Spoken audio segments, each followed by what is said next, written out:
I was in the Air Force. I got out and I didn't know what I wanted to do when I grew up. You lost your bleep in mind. I'll buy you a beer. I said, make it two and I'll listen to what you have to say. If I were to look back, there is no reason why I should be successful in this industry. It took me 9 months to get my license, where life just changed dramatically. So I was trying to figure out life at that point. I legitimately sold 2 days a week around my wife's schedule. My wife came to me and she's like, what are you doing? Is it legal? That got my attention. Having a business is amazing.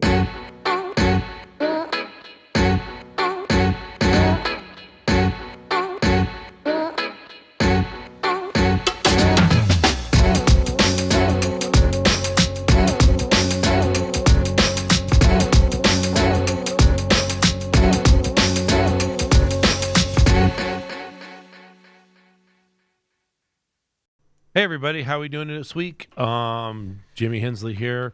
Just got back from convention. It was amazing. Integrity is spending a grip of money for us. It's going to be a wonderful year in 2024. They actually came up with an AI program, Ask Integrity. All your leads will be in there. It'll give you all your clients' information down to the directions to their house, height, weight, everything. It's amazing. I can't believe the money they're pouring into us getting better leads to do our business better. It's really exciting. Factory, what do we have new? And we got Joe right there. Joe, give us 1 second and we'll introduce you, buddy. Yo, I'm here. Nice. Hey, Factory, what's new and upcoming for us, sir? Yep. So there's a little convention recap photo of you. How crazy was convention, Uncle Jimmy? It was amazing, man. Honestly, like Barbara from Shark Tank was, that lady is so impressive. I didn't know if I would, I don't know, man. She was my favorite speaker. And then just feeling the power of David Goggins and everybody else. I mean, and then just the energy in the room. I mean, Sean Mike just hit it out of the park. He interviewed a lot of great people, but truly, I think, I went to the very first convention. That one was amazing. It was the first one. I went last year. I like the fact it was in a smaller building, more personable, and I think they really got it pointing us in the right direction. I think convention next year is going to be even bigger, even better. Crazy. But what we got out of this year's is going to carry us through 2024. If you didn't go, I'm going to say it, shame on you. You got to get involved. You got to plug in. You got to figure it out. So, you know when it's coming. It's always the end of January and the first couple days in February. Set your calendars now.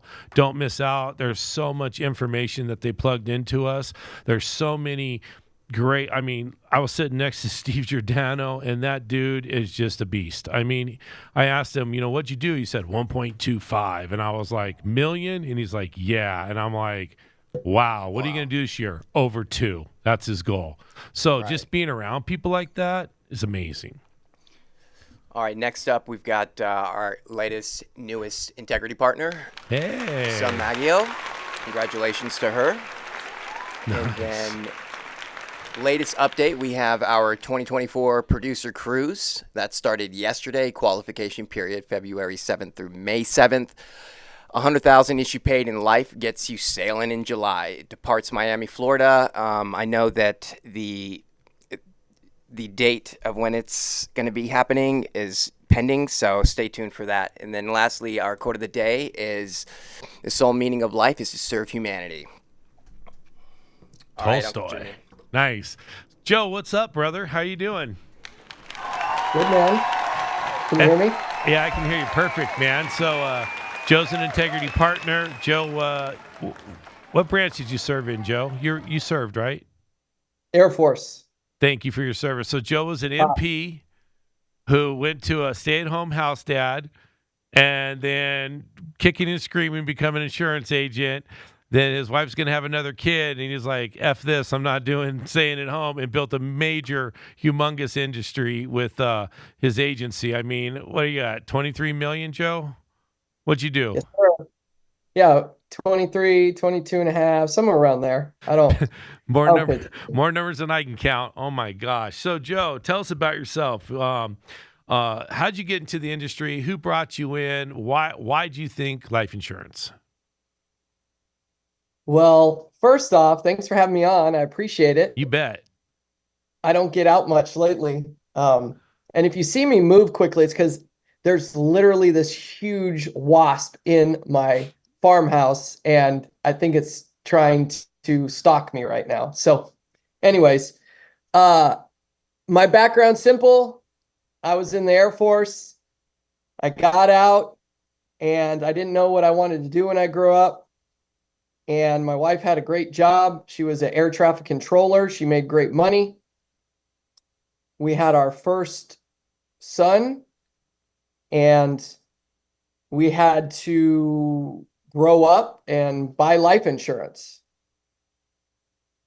And the guy that came over and sold me some life insurance told me that I should become an insurance agent. And I was like, very colorfully said, you lost your bleep in mind, and no, thank you. Have a nice day. And he said, I'll buy you a beer. I said, make it two, and I'll listen to what you have to say. That's awesome. So, is that person still in the industry? You know what? I don't know actually, because uh, I I went down an interesting path. So if you were to, or if I were to look back, there is no reason why I should be successful in this industry, because I was that guy. I had non-negotiable no's on what I wouldn't do. I wasn't going to talk to my friends, family, and neighbors. I wasn't going to go to hotel meetings. There was a bunch of things that I told him I wasn't going to do.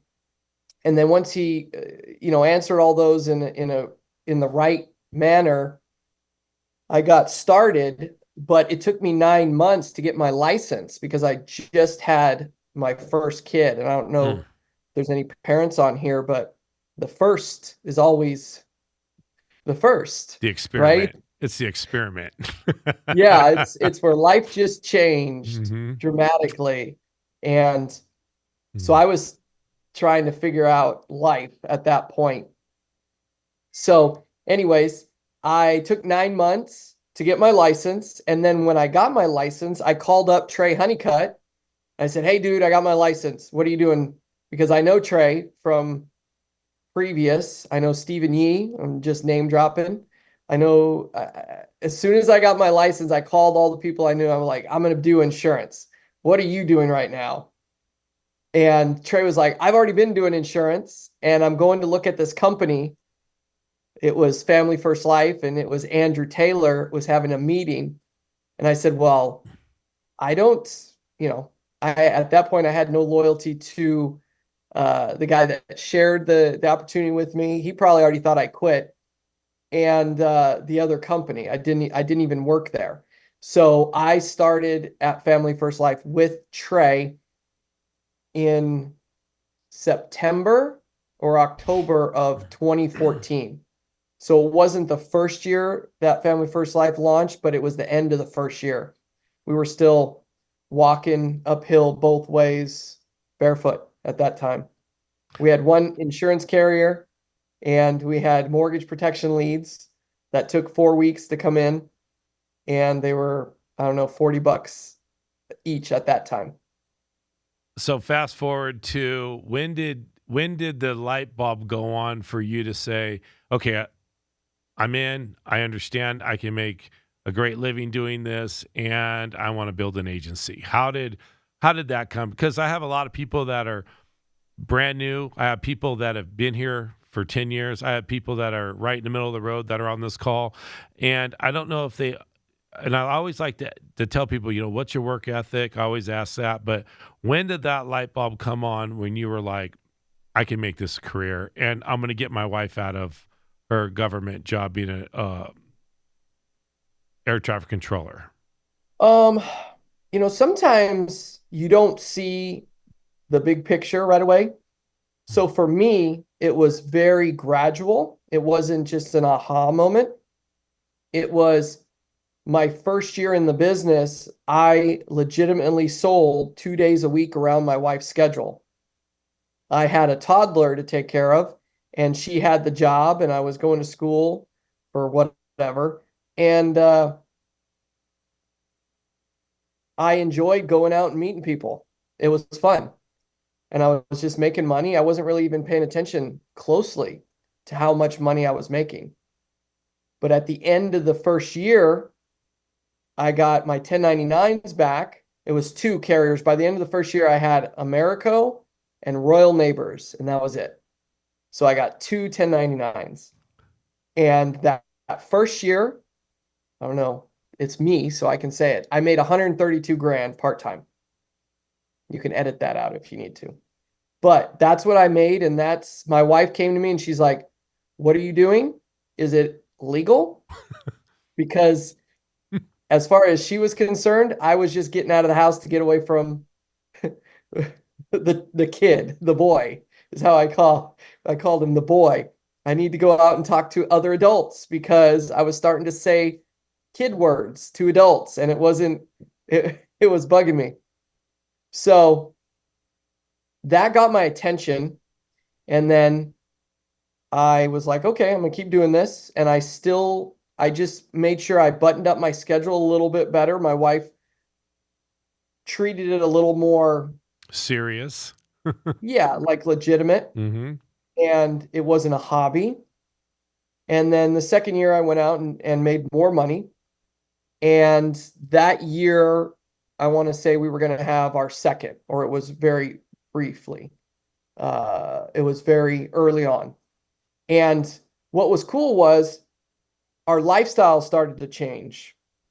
So my wife had obviously the big government job with benefits, and our vacations got a little longer, things changed like that, right? Having a business is amazing. If you currently are part-time and you have a spouse who's working, there should be no, I'm not a tax professional, but you should be writing off everything. And so it was great. We were able to level up our lifestyle in year 2. But I did tell my wife, I was like, I can barely take care of one child, let alone 2. Right? So we're going to have to figure this out because are we doing daycare? We didn't really believe in that. So she's going to have to resign. And so we moved from the Bay Area. I lived in the Bay. Well, we lived up in the Bay and we moved back down to Southern California. So for the most part, I built my business the majority was all in California. Wow. And I ran everywhere. I ran Southern California. I ran the Bay. I ran up to Sacramento, all in homes. And I guess that was more down the road. That wasn't when I was part-time. When I was part-time, it was exclusively in Alameda County, if you're familiar with the Bay Area. So from Berkeley down to Fremont and everything in between is where I ran. Okay. And if you know that area, it's crazy diverse. Like there's no two people are the same there. And so I just fit in. I didn't care, whatever. I'll sell some insurance. And it was fun for me. I enjoyed it. Now, once we decided that, hey, I'm going to actually do this full time and you're going to resign, that was when a lot of people were like, what is happening? I thought he was unemployed and just going to school, right? They're like, when my wife was resigning, they were like, what are you going to do for money? And we're like, oh, I got this part-time thing going, and I still didn't recruit. So the first 2 years in the business, 2.5, I didn't recruit anybody and I just sold and it was part-time. So for those of you who either have had a slow start or a fast start, and now you're kind of having to get your traction again, I would tell you, none of that matters. None of that matters. What matters, there's things that I'll touch on here in a moment, but for me, I think when things shifted was when everything was on me.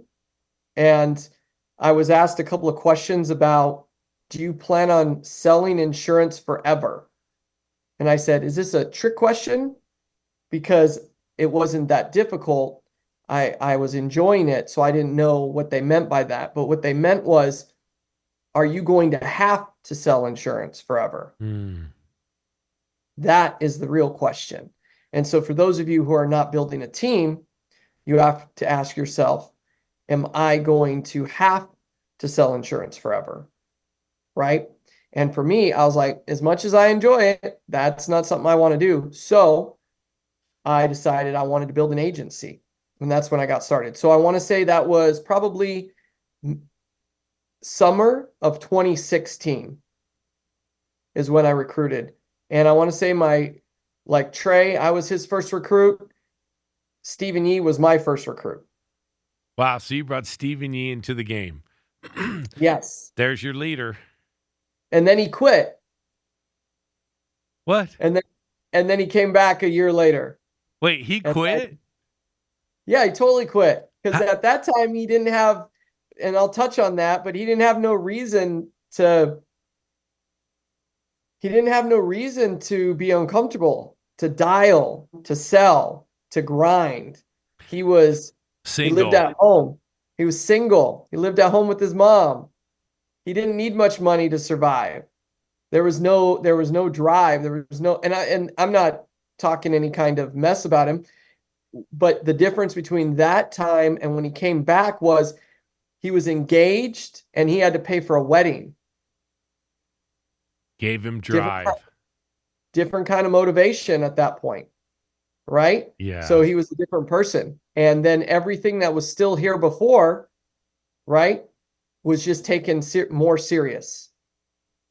Wow. And then I recruited a number of people that I think I've recruited 7 or 8 Hall of Fame producers. And, I enjoy recruiting. I actually enjoy recruiting more than I do selling, but you got to sell to pay bills. Recruiting doesn't pay bills. Recruiting, if I were to give you an analogy, it's like your paycheck pays your bills, but the money you put into the 401k or into the IRA or into your investments is recruiting. Right? Selling is hunting. Recruiting is farming. A little different. Yeah. You have to plant, you have to sow, you have to harvest, you have to weed, chase the birds away, all kinds of stuff, right? It's not instant gratification. Hunting, you shoot, you either hit or you miss, right? Most of you are out there hunting when you're selling insurance, and you either got one or you didn't, right? But when it comes to recruiting, you treat it the same way. You can't. It doesn't work. Because there's a process. People need to see what's in it for them, right? And that's where the business will change for you. I'm not saying you shouldn't buy other people's vision for a time or borrow their motivation. But if you don't have a vision for what you want, long term, you won't make it. And so that's really what everything's about. If you can see it, you're so pulled by it. This business is not hard. It's really not. But if it's hard for you, with that, there's a bunch of trainers that will train on the how-tos. But what I want to train on is if you don't focus on what's important for you and your family, none of the how-tos will work because you're not driven to accomplish what you want to accomplish. It's just superficial. If you say, well, I just need to make some money. There's jobs out there. Go get a job. This isn't a job. This is bigger than a job. This is you're protecting families, you're recruiting others and giving them direction that provides for their family. So this is bigger than that. You have to have something bigger than yourself and a vision of what you want to accomplish. Now that can change over time. It can. 5 years ago, you'd have said, hey, Joe, you're going to buy a farm and live in Texas. I'd probably have told you you're crazy. I lived in Southern California, which I enjoyed at the time. But now I got 50 acres in Texas and a whole bunch of animals, and it's awesome. But I will tell you that it's motivated me to another level for the business, right? Selling more, recruiting more. At this juncture, it's mainly recruiting, but I do sell because tractors are expensive. Diesel trucks are expensive. So But that's the main gist. If you haven't solidified what's super important for you and given yourself, if you just bust out a piece of paper and write down 20 things that you want, if you can't actually do that, that is probably what's holding you back, because this is transactional for you. And if it's transactional for you, then you're going to avoid being uncomfortable. And this business is all about being uncomfortable in the home, or selling over the phone, or recruiting someone and telling them, hey,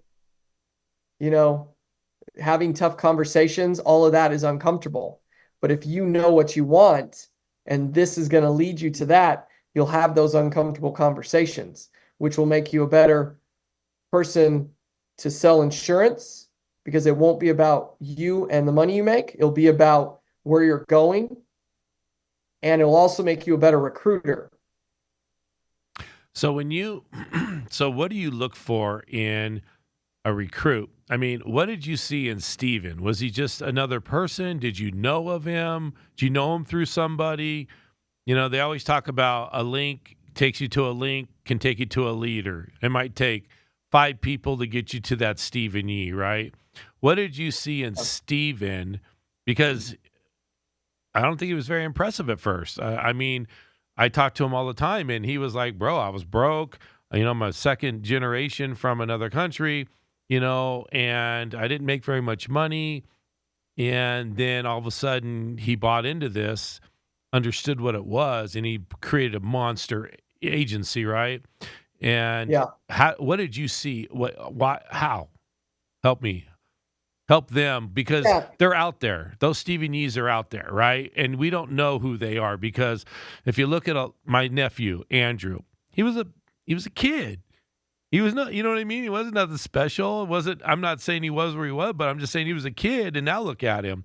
And if you were to and we had an agent that was in this office, and I want professionals. I want people that entrepreneurs. And it's like, all these Stephen Yees and Andrew Taylors, Josh and Alondra, Anita and Hayden, you know what I mean? None of you were professionals, man, but you figured it out. So what is your formula, if you have one? How did you find Stephen? Like, why? How? Yeah.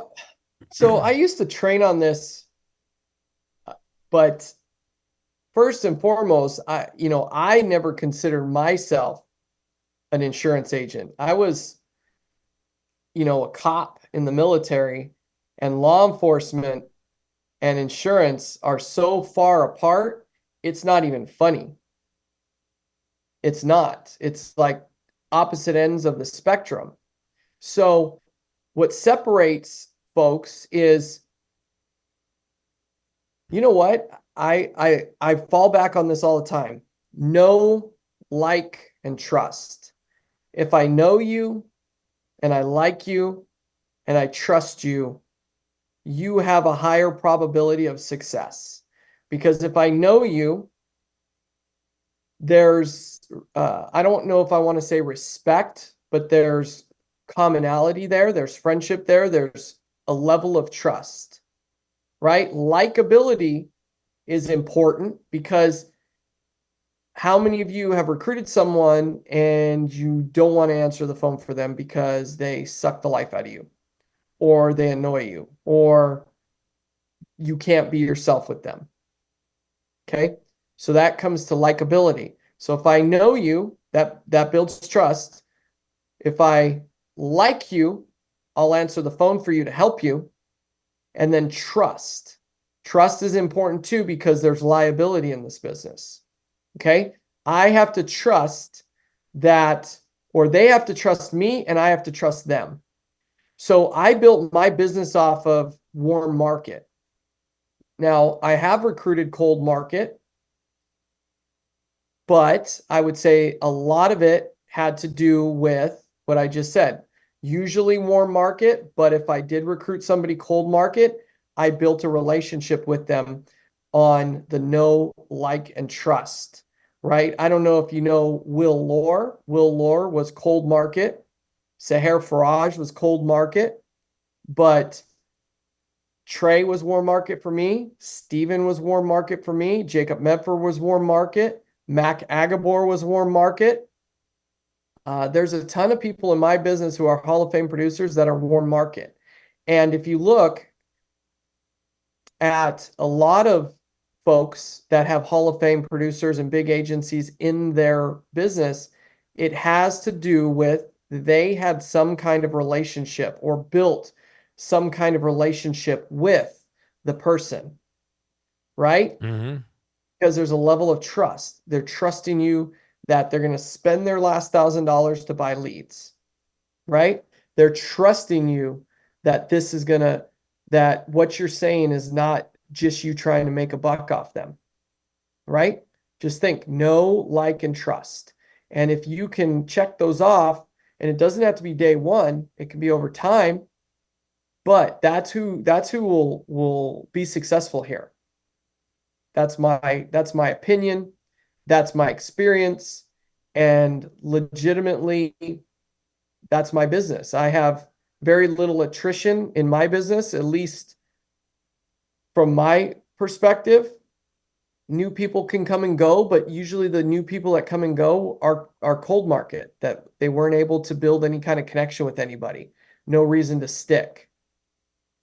But if you just recruited the people that you knew, right, where there's a level of trust and there was a likability, right, you're gonna work with them. But cold market is rough. Sometimes you're thinking, I'm just gonna make a buck off this person, or Mm-hmm. they think you're just trying to make a buck off them, unless you build that relationship on know, like, and trust. So how? That's recruiting for Yeah, me. yeah. So you said you did a lot of your recruiting between appointments. Is that correct? And Yeah, as far as the how I ran. yeah, your So schedule. the other thing you have to understand is just because you recruit somebody doesn't mean you recruited them. They got to get a belief check. There we They go. got to get a chargeback and not quit. They got to recruit somebody and get them paid. And then that person needs to quit. So I'm constantly recruiting the people that I've recruited. That's part of the process. So when I used to sell in the field, my drive time would either be when I was new was listening to audios to get better, or it was talking to agents or talking to people who I was recruiting. And I believe that you should just introduce people to this opportunity, that you shouldn't convince them, because if you convince them to do this, you're going to have to convince them to study this boring material to pass the test, because that's what it is. People don't,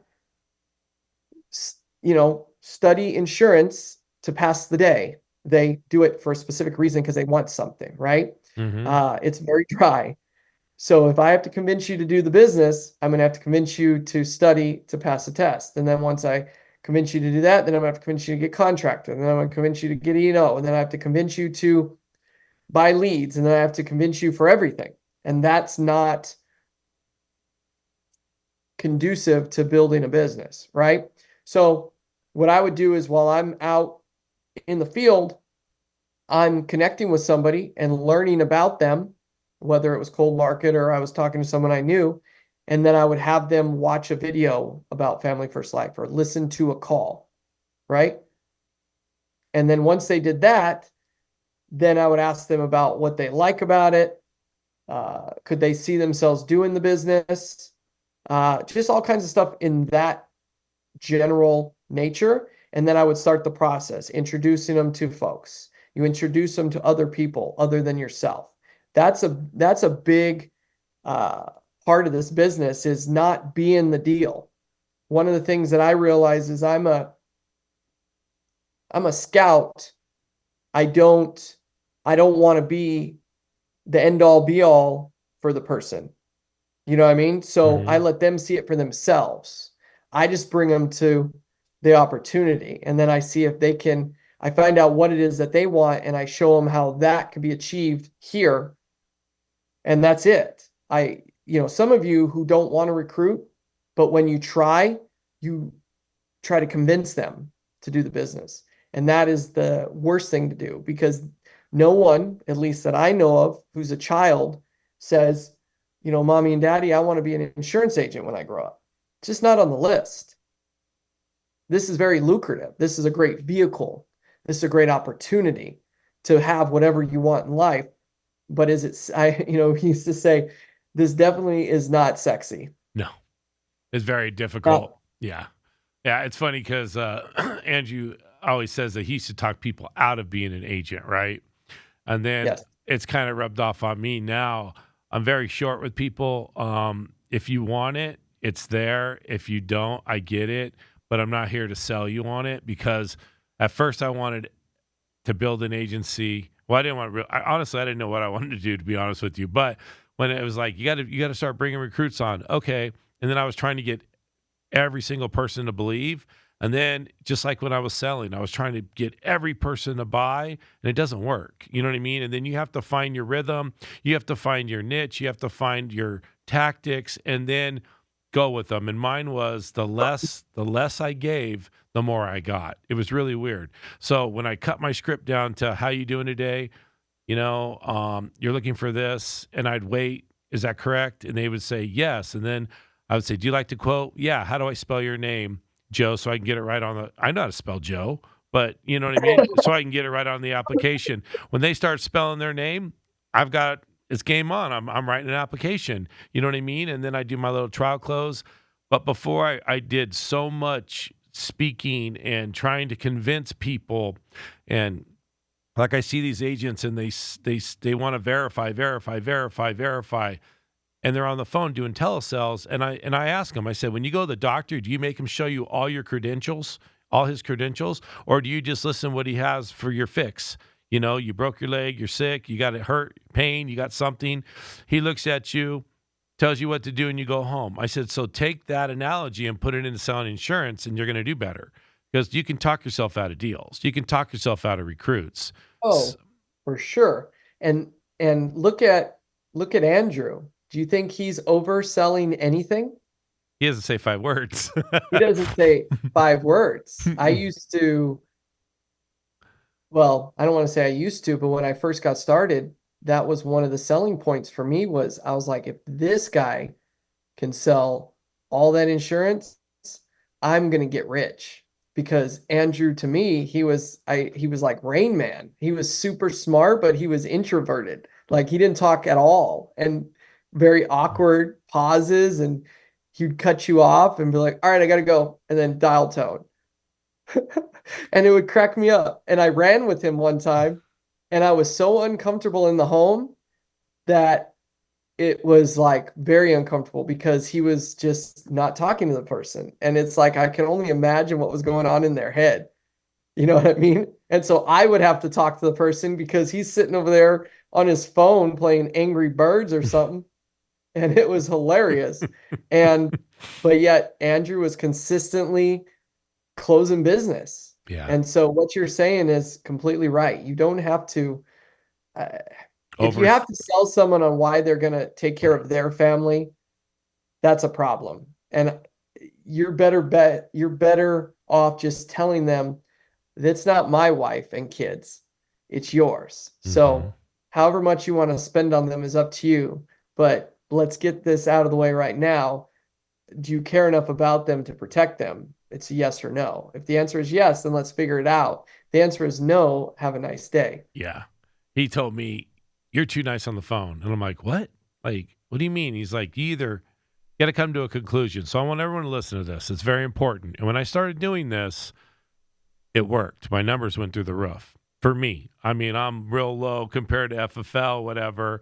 I'm like number 732 or something. I looked on my numbers today in the company. But he said, you either make them buy or hate you. Come to a conclusion. That's it. Because it doesn't matter. And if you're going to spend all day trying to convince them, you wasted half your day.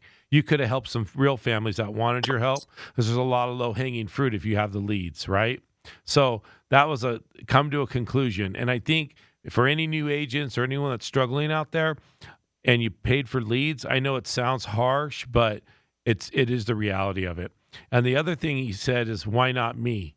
If you see you see Joe bought 50 acres selling insurance. Isaiah buys property, Tadamy, every month on his royalties from insurance. You know what I mean? So why not me? Why can't anyone that's listening to us right now do this? Well, you have to put in the time. You have to go clock in, right? Just like you would a regular job. If you're sick or not, doesn't matter. You know, a lot of people, I heard some people didn't go to convention because, you know, they didn't feel good. They had, excuses. Or they don't want to clock in today. Oh, I'm not coming to the office. Okay, that's fine. You don't have to come to the office. But when you're not making sales, don't cry, because if you had a real job and you did those things, they'd fire you. And I'm the person that used to fire people. And they said, what do you mean? I said, I didn't fire you. You fired yourself. What do you mean I fired myself? You didn't show up. But I called in. I know, for the 5th time. So we start playing baseball. It's 3 strikes and you're out. You know what I mean? Because you're just hurting yourself. You hurt your business. You're hurting your coworkers. And you're hurting the clients, right? You're people that you are trying to help. So, well, I want to touch on that. Did Andrew ever tell you that he uses my in-home clothes? Did he ever tell you about that? nuh-uh. So, is anyone on here ever got, I want to think about it? Me? Just tell him no. Just tell him no. You can't think about it. It's either you want to protect your family or you don't. Like, it's one or the other. And so I had a whole close on how to do that. And then Andrew was like, no, you don't. And I was like, try it. And he went out and he's like, I can't believe you could just tell them no. You can't think about it. And it works. And it works. It works because, people aren't used to that. I want to think about it as a nice no. So if you tell them no, you can't think about it, it throws them off. And then they're like, wait a minute. Why this isn't a sales guy? And am I making a bad decision? And people who are blowing you off and a nice no, which is I want to think about it, they end up, it's almost a takeaway. And then they're like, wait a minute, I can't have this. And then they want to. And it's really funny that worked so well in the home was, you can't think about it. You can either apply or you can decline. Have you ever heard anyone talk about apply or decline the coverage? No. Okay. Well, shoot. See, because I'm never on here. I've been, You've been hiding from us, Joe. Come on, man. We got to get you on more often. Well, we're running out of time here. I want to get you back because I like using perfect. When someone says, oh, no, perfect, and I go right into my script. So now when they say, I want to think about it, I'm going to say no. See what they say and wait for them to say something. That's amazing. So if anyone's paying attention, let's use that strategy today and try to help some families. Joe, we're going to get you back because I think I just started cracking into some of the knowledge that I'm trying to pull out of you, especially now that I know that you brought some of the biggest people in the business in. Obviously, you know something that a lot of us don't, and we definitely want to get more information from you. Joe takes care of a lot of chickens on his farm. One day we're going to have Uncle Jimmy's salsa and Joe's eggs for breakfast. It's going to be amazing. Yes. That is coming. That's coming very quick. Anyways, we got to go for now. Joe, thank you so much. Don't let that wasp get you, and we'll see you guys on the other side. Thank you. All right. Bye-bye.